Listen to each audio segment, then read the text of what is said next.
What's going on, everybody? Stubbs here from Retro Handhelds. We are back at it again today with the RG Cube from Anbernic, hot off the heels of the RG556, really the only other T820 handheld we can compare this to right now. Now, Anbernic has been on a roll this year with a bunch of devices, and it's interesting. So this is a 1-to-1 aspect ratio device. We can run up to GameCube, PS2, Switch, and PlayStation Vita games. And we're just going to take a quick look today, not get too deep into game testing or anything. And all right, let's hop in.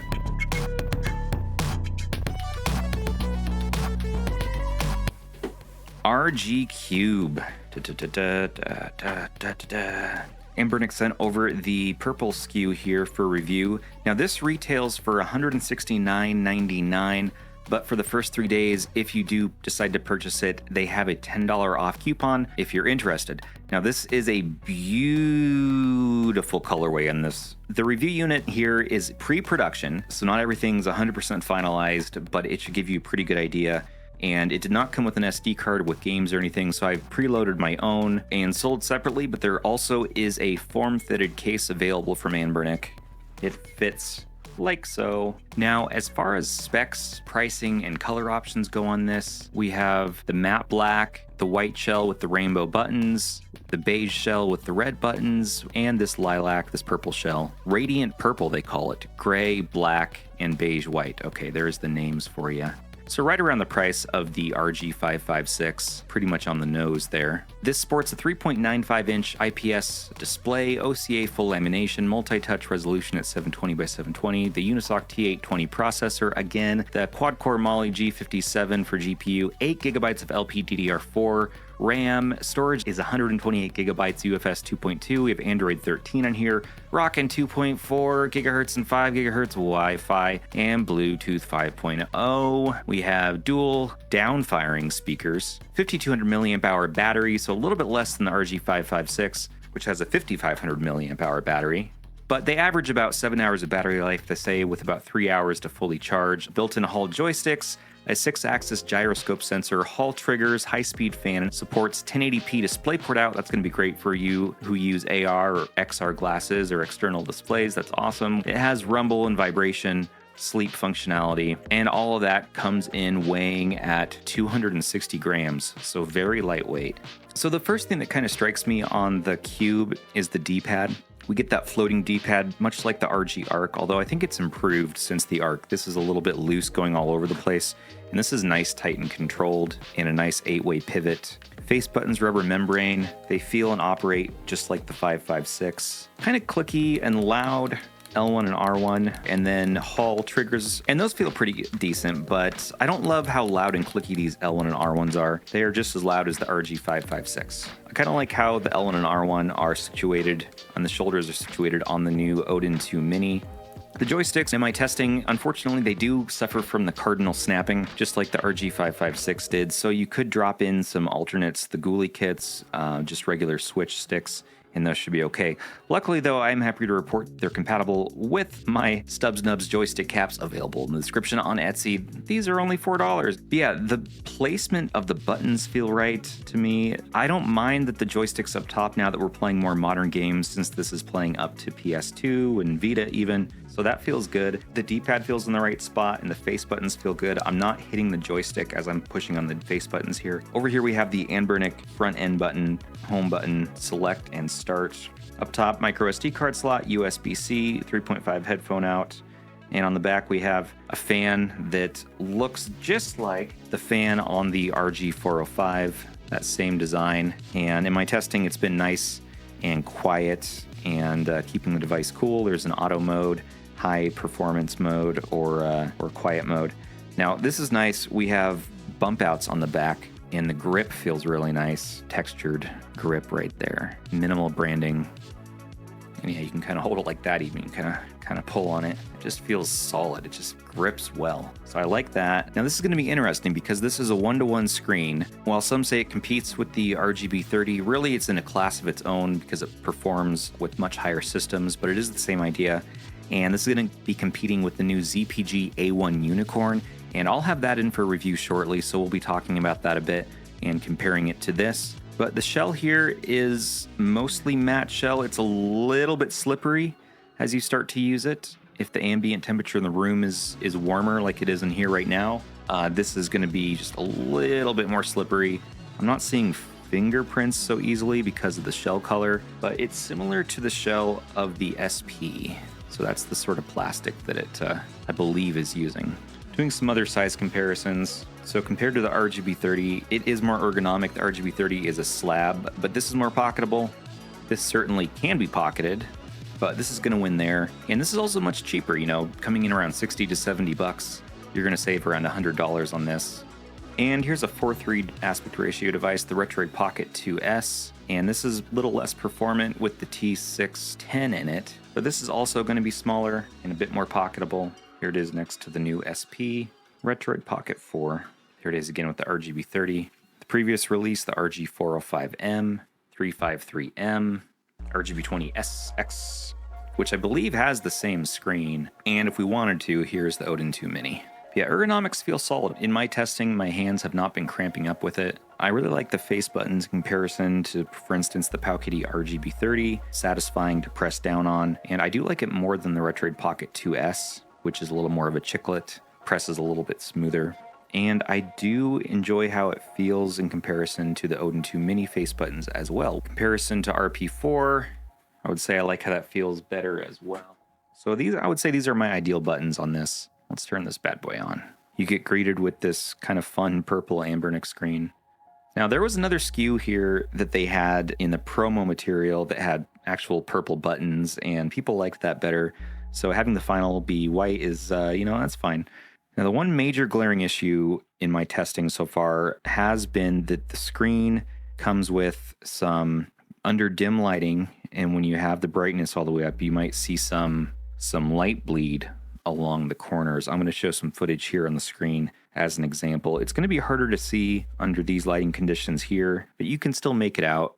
Now, if you twist the shell a bit, you can actually affect how the light bleed looks. So you can kind of might be able to sort of get it to your liking there. But actually what you want to do, and what I want to try, is go in and loosen the screws just a little bit and see if we can alleviate some pressure on the screen, because I think there's pressure on the screen causing the light bleed there. We saw that on previous devices, not the 2S, but on the 2 Plus, they had that, and just a quarter turn, relieving just a quarter turn from the screws behind the screen made all the difference. Yeah, I'm not going to try it for today's video, but it is something that I want to test out and report back on. Now, this is again a pre-production unit, so you might not be seeing this issue in the final, but I want Anbernic to take notice and see, hey, loosen the screws if that's the issue. We don't want to see this in the retail version. That's annoying and frustrating for customers. Now, if you drop the brightness down, you're also not going to see it very much. If you drop it below 50% or so, it gets much less noticeable to the point where you don't even see it at all. So no, it's not the end of the world, but I don't love that since you don't see it as often, for instance, on the RGB30, which uses the same panel as far as I can tell. So looking over the software, we have some fun settings here. We have the front end, we can turn on or off the night mode, Bluetooth, auto or high performance, we can just leave that off. Fan, I just leave it set to auto. Nintendo Switch or Xbox mode, and you can adjust the triggers as well if you want them to be analog or digital. Here is the options for the lighting. You can change between different effects. Marquees, just nice and static, gives you some colors. You can change the brightness, the speed, customize it how you want. You can get them very, very dim or very, very bright. There's a key mapper on here for Android games, and they leave you with this fun psychedelic background. And this comes preloaded with all the emulators you might need. For the most part, I believe I just needed to add Vita 3K on there for Vita gameplay, but this came with what I needed preloaded, and for the most part configured with controls mapped and everything, which was really cool. Going into the gameplay tester here, and I want to show you, it definitely wants to snap to the cardinal directions to the four corners there. Not really a problem for platformers or puzzle games, RPGs, but annoying and frustrating, especially using the right stick for first-person shooters. There we go. Those work. But they're getting better at doing their front end and getting that working like other modern front ends. So just press that, And they even have this looking more and more like Linux, an emulation station. And here's a speaker test.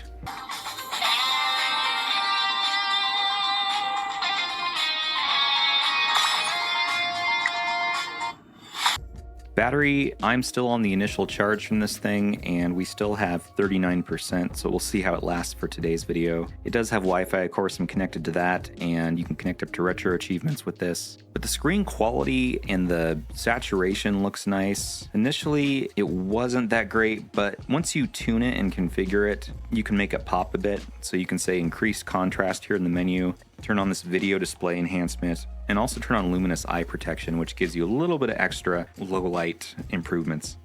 This also comes with Google Play, so I loaded a couple of Play Store games on we'll take a look at. So yeah, let's take a look at some game testing, starting with Android. Devil May Cry. So having this 1:1 aspect ratio screen, this game actually scales pretty well. Touchscreen works well, and if you want to use the touch mapper, you pull down the menu here and then you long press on the key mapper. That pulls it up and you can configure things how you want. And then when you're done, you just hit save, close out. You're going to see mixed behavior when you attempt to play games with this resolution, which is 720 by 720. And let's take a look. So here's a 1:1 aspect ratio system, Pico 8. Joystick playing feels nice. Aha! This is the furthest I've ever gotten in Celeste. So the home button there is going to be your hotkey, and you can say save state. Core does not support save states. No. 3DS and DS is another nice use case for this screen. And my favorite 3DS game, Alien Chaos 3D. I'm just using the built-in Citra that comes with this device. In fact, I'm using the built-in emulators as much as possible just to showcase the fact that they have been optimizing, it looks like. And I actually got worse performance when I tried Lime 3DS. Highly recommend this game, by the way. I find it very relaxing and entertaining to play.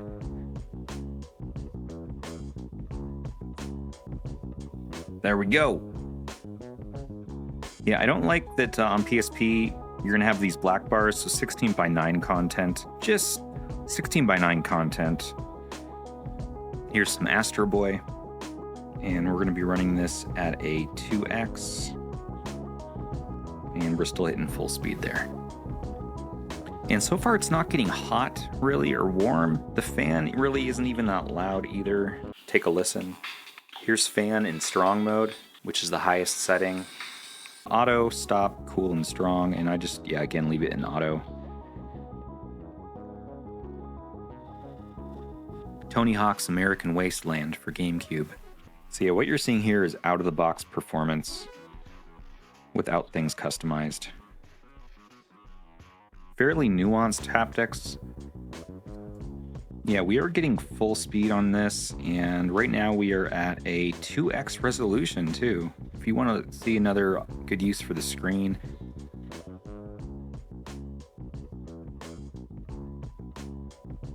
we are getting full speed on this. So here's where we're starting to run into some performance slowdown. No. Doing some Mega Man 11 for Switch. And we are in 720p mode, but we're starting to see the limitations of the T820 chipset here, and that is kind of what it is, as well as it's stretched. Sorry about that. Now looking at PlayStation Vita, and do some Sony PlayStation All-Stars Battle Royale.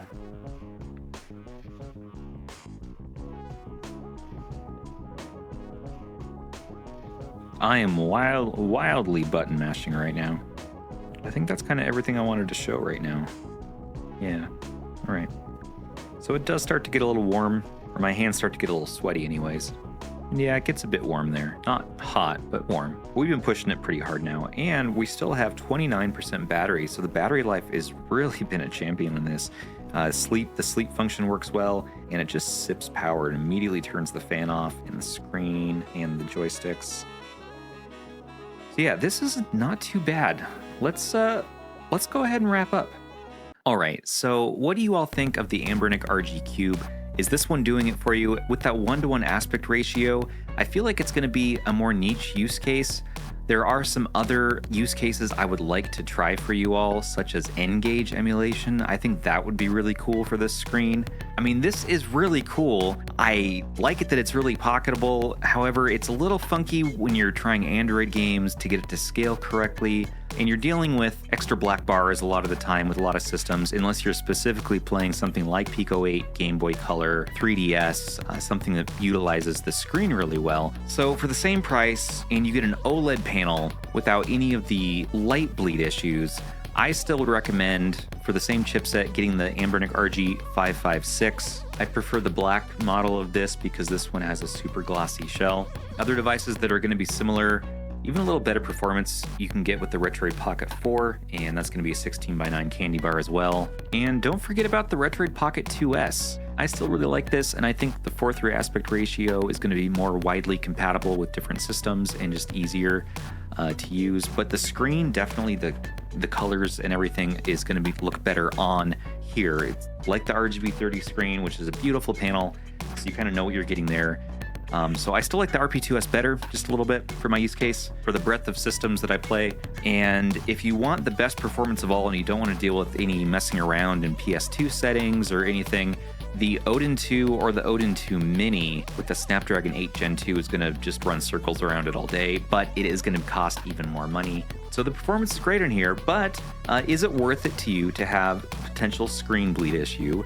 And also, let's not forget about the fact that it is $160 plus shipping. So check back with us for coupons as well, and get it while it's on sale if you're going to pick it up. Available in our description from AliExpress or from Anbernic.com. If you want a recommendation for shops, you're going to get that AliExpress return policy, making it very easy to cancel your order or return. So yeah, things I like about it, I really like that D-pad. That feels good. It feels good for fighting games, and the pivot just feels satisfying. I like the button placements. Face buttons are great. You know, for all the games I did today, these joysticks feel good. As I use the device more, and in our full review, we can show some more first-person shooters, but they're just not going to play well on these sticks. Just realize that. So maybe swap those out or get a different handheld. Don't love L1 and R1, the clickiness, but I do think the shoulders feel really good. The ergonomics are what's king on here, though. I think the ergonomics are top, and it just gets into your pocket really easy and is portable. It's a nice, smaller version of the RG556. So there's kind of my quick thoughts on that. I thought the speakers sound really nice in here as well, but I didn't like how warm it got eventually. My hands got sweaty, and the shell gets a little bit slippery there. But all in all, not too bad. Not too bad, Anbernic. They're just knocking devices out left and right this year. I don't even know what's going to happen next. Hopefully, we have a little bit of a breather between their next device, and we can take some time to actually enjoy and get some custom firmware going and enjoy these devices more. We'll see if we get Gamma OS or something else on here, but I think the stock OS is very, very good now. A very serviceable version of Android 13. I want to know your thoughts. Let me know in the comments below. Thanks again for joining me today. I hope you've enjoyed this video. Don't forget to like, comment, and subscribe to stay in the know for all of your favorite retro handhelds. And a special thanks to our channel members, patrons, and subs for making this channel possible. Perks with RH start for as little as $3 a month. Don't forget to check out our other videos. Join us on our Discord to chat and play games. And join me on the next video where I'll be talking all about the AYN Odin 2 Mini, as well as some Computex coverage, a fun travelogue video. But until the next time, this has been Stubbs. Take care of those handhelds, everybody, and each other.